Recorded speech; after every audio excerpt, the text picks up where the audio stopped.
So yeah, well, the topic of today's event. So the future is almost certainly uncertain, and at least it feels that way to me. And what can we really expect tomorrow? It's difficult for anyone to say. And even though at Socialbakers we have a lot of data, there's still things are kind of murky, and it's difficult to predict what's going to happen, next week, let alone a couple of months from now. But there are some trends that are emerging, and I want to cover them. And in general, maybe I just want to get back to what it really means to do marketing just in general. And so what is our role right now as marketers? And of course, I don't want this to be just me speaking, to you, just a person on the screen. I want this to be a discussion. So if you have a question, just ask it, and we'll in the chat, and we'll answer it right away here. So I'd rather this be a discussion than a monologue. Well, what has happened? So essentially, the entire world has come to a halt.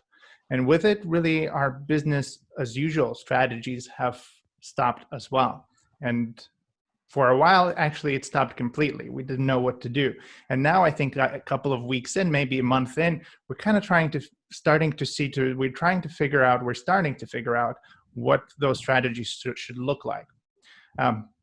This is a very basic explanation, what essentially we're trying to do as businesses. So our customers have some needs. We as brands are trying to just zero in on exactly what those needs are. And usually this is sort of what that scenario ends up looking like. So there's kind of what people need, and then there's what your brand does, and there's hopefully some overlap. And in that portion, you get to make a little bit of money. And so your business grows. What the current situation, kind of what has happened now, is that, there's a big wall between what people need and what our businesses do. And I can definitely, coming from Socialbakers, where we're a SaaS company, where we're witnessing this. But for companies that are retailers, that wall is pretty big. And so what can you do in that time? How can you actually hit that target with what you do as a business and what people need right now? Because what people need has changed drastically. So there's a couple of things you can do. So one of them is you can kind of try to convince people that whatever it is that you do, that they still really, really need it. So whatever it is, whether it's selling certain food products, whether it's selling SaaS services like us, whether it's retail, ordering something online. So you can try to tell them that, like, hey, forget this crisis. You still really, really need us.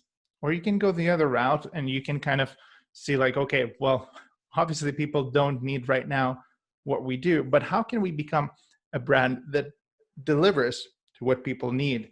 And that's, many brands have actually taken that route right now, and it's kind of working out, in some examples well, and some not so well.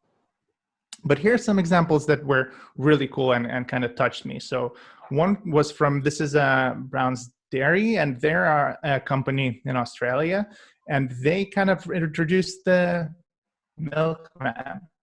And I thought it was just a funny time to bring back a relevant time to bring such a kind of almost expiring, almost a non-existent service back. And the audience obviously loved it. You can see the reactions that they received from their community, and they were in fact overwhelmed, where they couldn't keep up with the demand.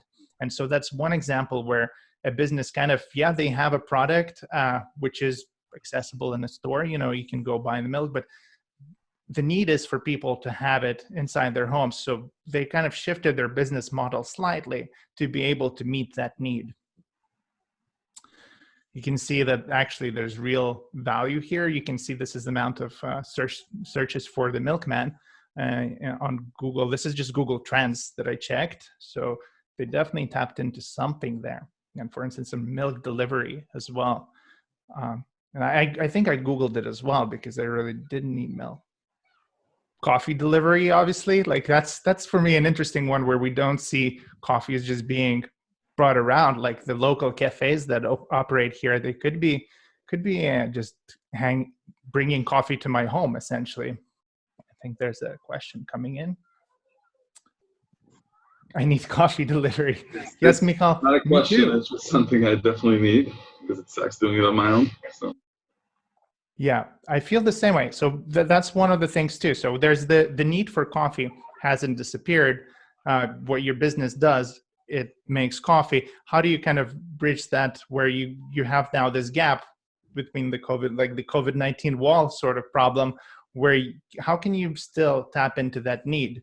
So I would expect if this would last, coffee delivery to become a thing, if companies are at least looking at the Google Trends. A little bit sadder, free food. So the amount of people that are just searching for uh, just some way to eat right now. So yeah, coffee delivery, I suppose that's if you're in a position where you're still making money, but we have to understand that for many people actually right now, their incomes have stalled completely. And Google Trends do reveal some sadder truths as well. I think I saw a comment as well come in, so I'm just gonna, oops, sorry, quickly see.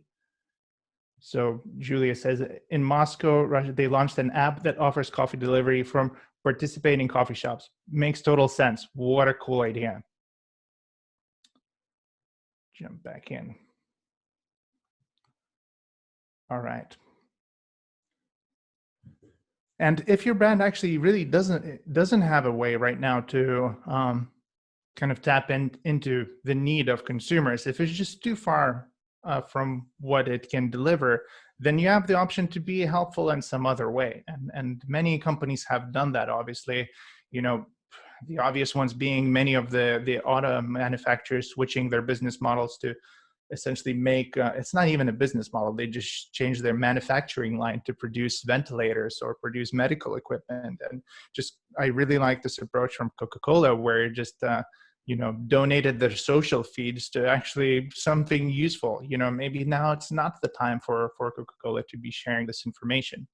And so if your business really can't make money perhaps from the business need that from the need that people have, perhaps at least it can offer help in some other way to keep top of mind, to be a part of this sort of unifying problem that we have. The thing is, your brand is usually more than the things it sells. That's kind of like that idea that, when you buy a drill, you're not buying the drill, you're actually buying the hole in a wall. So what is your brand really about? What is your mission statement of your brand? And I think that's what's really important during these kind of critical times, is to double down on your mission statement. Try to figure out what is your brand really, if it's not about the products. I don't know if you know ColourPop. They're one of my favorite beauty brands, really rocking at content marketing on Instagram. And they're simply kind of had to put their entire shipments kind of on pause. So they paused everything, and they were kind of concerned, and they sent a message out to the community. And the feedback they got from the community is that, hey guys, you mean more to us than any makeup order. And that is beautiful. As a brand, that's exactly it. You are not the product alone. You are everything that people take your brand to be. And probably those people are not going to end up leaving your brand during a crisis like this. And I think in the past couple of weeks, we've heard a lot of discussion about kind of customer loyalty lately. Just going to quickly check the chat again. So Misha has a good question. So Mantas, do you think checking what people have been starting to Google Trends and trying to provide it for them is a good idea? Or is it already too late, referring to free food rising in Google search? Yeah, I was thinking about it. I mean, whether any businesses kind of are tapping into this idea that people really need free food now. So I kind of Googled free food and saw what results come up, and there's plenty of food stamps on offer and ideas how to get food. And I would say that, I don't know, it's probably not too late, I would say, because right now there's a solid lack of data across different companies on what's actually happening in the market. So for instance, at Socialbakers, we have so much data. We have the social media data, we really closely follow our web traffic. But even at this point, it's every data point is so valuable for us. And even Google Trends like this are valuable for us as well. And for instance, we know that like I had the concern of like, what is all our PR efforts that right now we're putting into kind of all the data around COVID-19, how it's affecting social media? Is it helping our visibility right now? So I just kind of checked competitors versus us in Google Trends and how those are changing. And so it does give you very immediate feedback. So it is helpful, Google Trends. It's just, it gives you some ideas on what to think about, for instance. Okay. So ColourPop example. And of course, one problem is that we stopped spending altogether during this time. We just completely like paused it. And to be expected, like it would be weird if, there's a global crisis and everyone all of a sudden kind of stops operating business as usual. It'd be strange to just continue everything. So I understand that marketers stopped. Of course, it will change over time as we can see in Asia, for instance, it's already picking up and there's already more investment. But the first reaction was to stop. And so it left many marketers in a position where they didn't know what to do. So if you don't have a budget, how do you market? Well, you're left with organic content, and we're going to get to that. At the same time, people are spending more time online. So we're hearing, go to digital channels, outdoor advertising doesn't make sense right now. But then at the same time, you don't have the budget to do it. So maybe you can't actually reach these people. This is just a really complicated chart actually showing that the amount of time has increased. I think overall 16% per week. This is what we see in social media data. So we are spending more time online, but how do you reach these people? And there's a problem. So usually on a content feed, you're kind of competing between content from brands and content from your network and kind of your friends. And there's one more question. Let me just quickly. There's Rishi asking a question. So is the drop in businesses spending on ads an opportunity to promote your business at a discount where there are more eyeballs online? Really good question, Rishi. So Facebook advertising is really about being able to tie us to ROI. So for instance, if you sell something on Facebook, you want to get the feedback from Facebook that their ROI is positive. So let's say if you're spending something like, 5,000 crowns on Facebook ads, you want to know that you're getting at least, 6,000 back. And so if you're still able to do this and you're getting some positive ROI back, of course it's an opportunity. Like if your business is able to make money, yeah, ads definitely cost cheaper now. So also I feel kind of bad for those advertisers or agencies. Actually, I don't know if anyone's here joining from agency where the client just simply said, stop spending completely. And that could have been the wrong move, because there could have been some campaigns that are still ROI positive. And for those campaigns, that would have been the right choice, would have been to spend more during that time. But back to the problem. So usually you have the content from your friends and the content from brands on your content feeds. What you're kind of struggling with now is that you have content from, still your friends, but then the other part of it is really about COVID-19, if you look at social media platforms. And the content from brands, well, now you have just this little tiny place for everything that you're doing as a business. And if you don't have especially a large audience to market to for free, like organically without advertising spend, then you are in trouble. Then it's difficult to get through all that noise.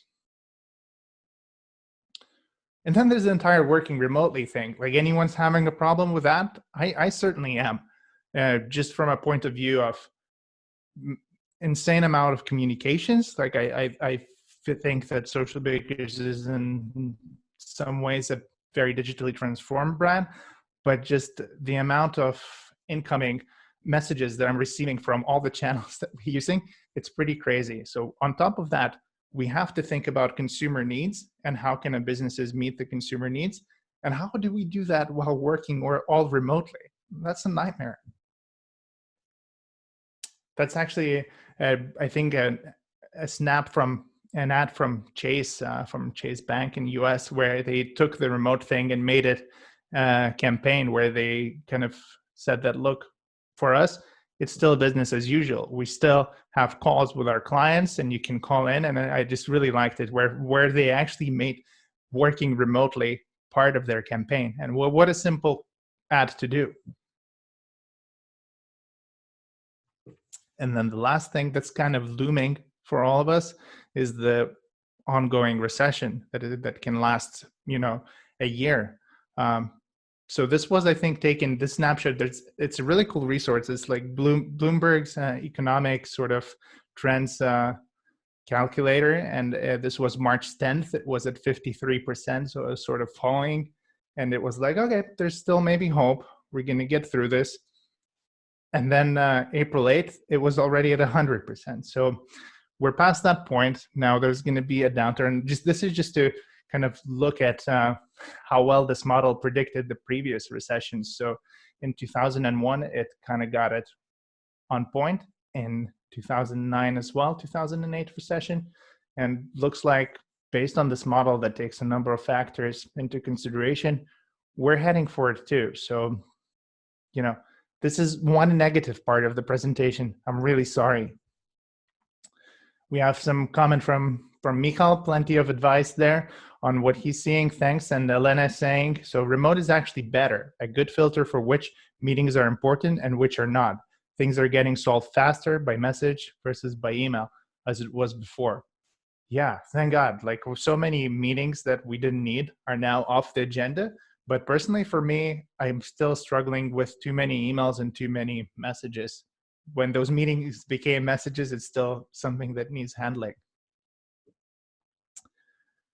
So bye, Michal. You're signing off. All right, back to the presentation.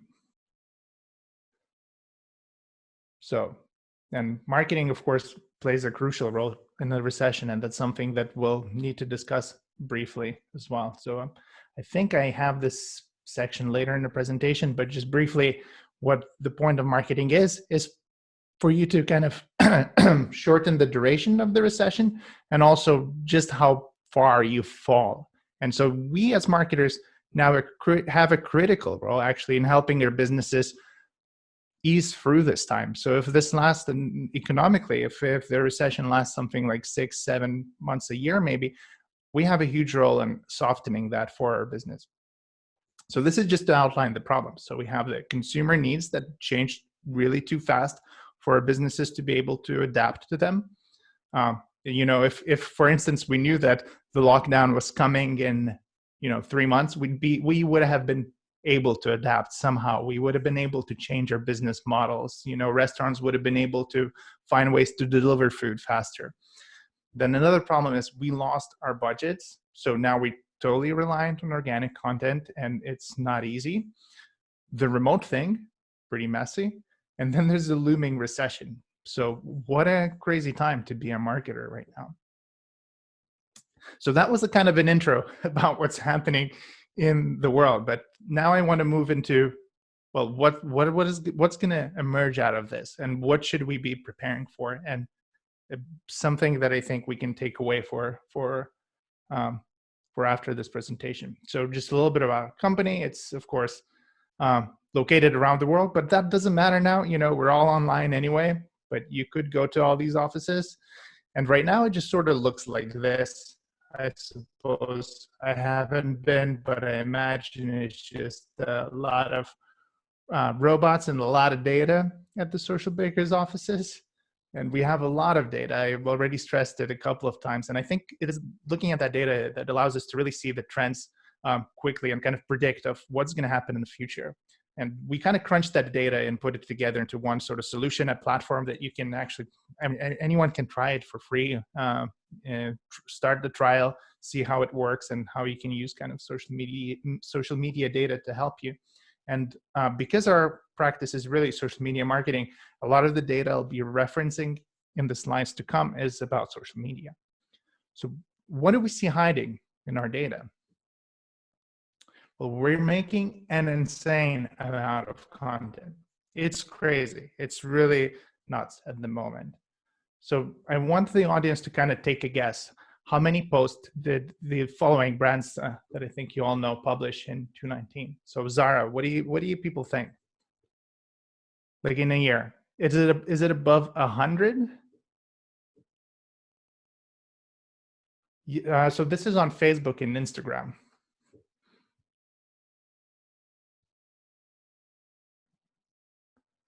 Yes, 500. I think that's a good guess. David has 1,000, 100K posts, 1,000 plus, 1,300. Yeah, I'm feeling also in the thousands. I don't remember exact number, but and Penelope 800. So we have 1,700 posts in a year. That's for one brand. What about ColourPop? So the brand that I mentioned earlier. So they have a solid content strategy on Instagram. So and they are a beauty brand, a makeup brand. What do you think about ColourPop?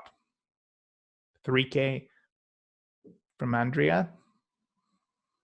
Misha, 3 up. You must be working for ColourPop. Veronica, 2.5K. Circa 2,000. Thinking the same thing. Okay, 3,000. So Misha, you were pretty close. And the last brand, Oreo. So they really rock at their Twitter game, actually. So, but what about Facebook and Instagram? 6,000, 5,000, 4K, 7K, 14,000. Right. Well, 2,000. The point is that it doesn't matter. These numbers, to me personally, they seem crazy. Like 2,000 posts in a year. That is a lot of posts. Like I cannot recall if I had to look at like Socialbakers posts. If you told me, kind of Mantas, remember 30 last posts you did. I don't think I could. And I think that just because we're publishing so much content, we're definitely making some errors. And the errors are there in the data. Well, 91% of all the content we actually do now, when we checked, is copy-pasted. That it's copy-pasted from channel to channel to channel. And that's pretty crazy. What is exactly the point of that?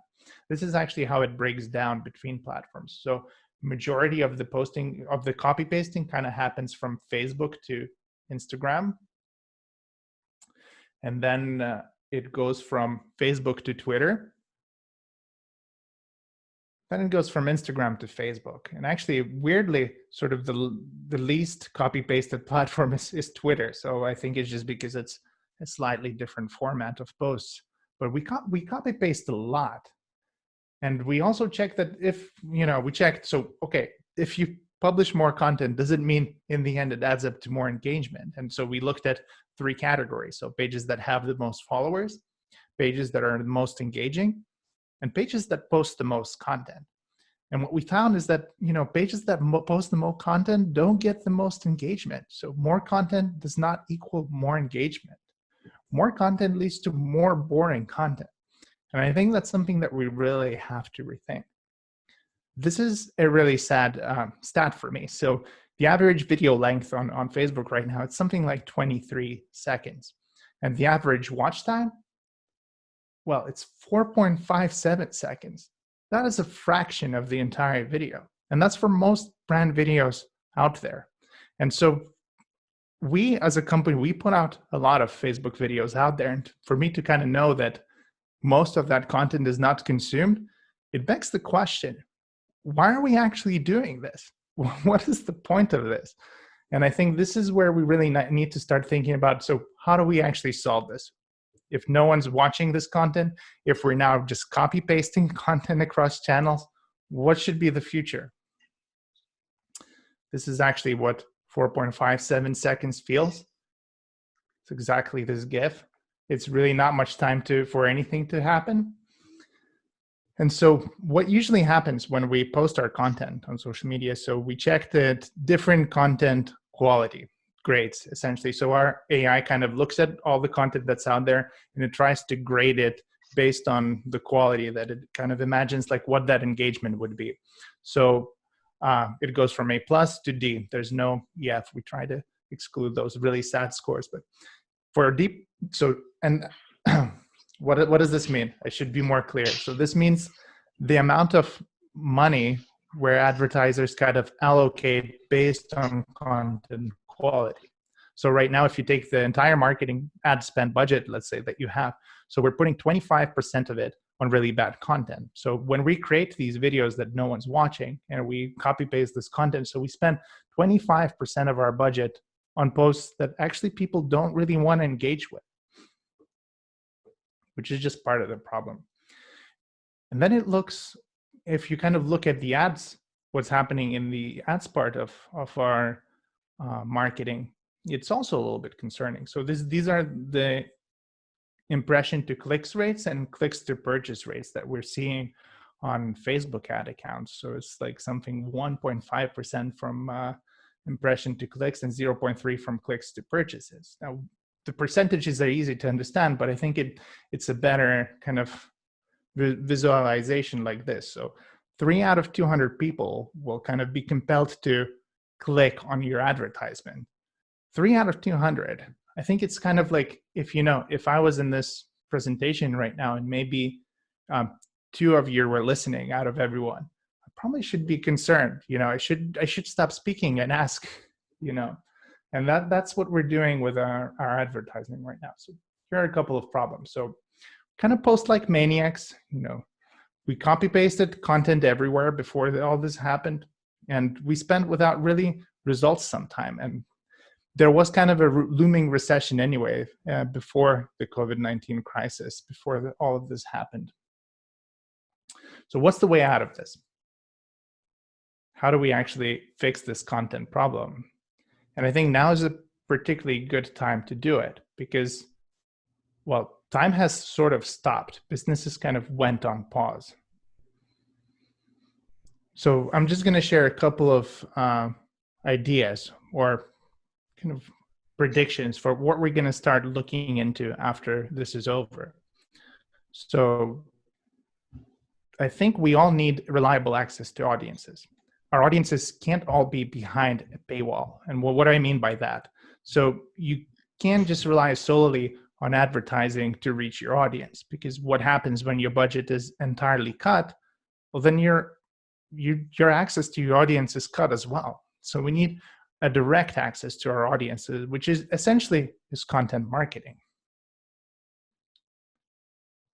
And then we need to figure out how to meet the needs of consumers a little bit better. So usually it's kind of, this is just a scribble. This isn't an actual chart, but essentially this is what has kind of happened with consumer needs. So they just went crazy, and our businesses can't keep up. So usually our businesses just, they're predictable. They're a little bit slow to move.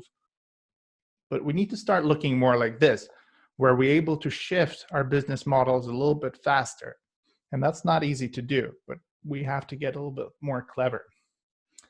And then I already explained. So marketing plays a crucial role in a recession, and a little bit more about that. So when the downturn comes and kind of all your advertising budget is stopped. So what's really happening is that with every day, your audience is kind of forgetting about your business, about what you're doing. And so, marketing is not all about just selling your product. It's about keeping top of mind. So if you stop your marketing during this time, well, essentially what's happening is that you're just in free fall.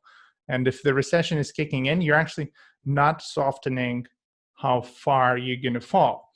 Because what you really want to do is when finally the economy sort of moved that past that deep kind of V-shaped endpoint, when it starts to come out from the recession, your business should be kind of positioned to leverage that moment and get through that acceleration as quickly as possible.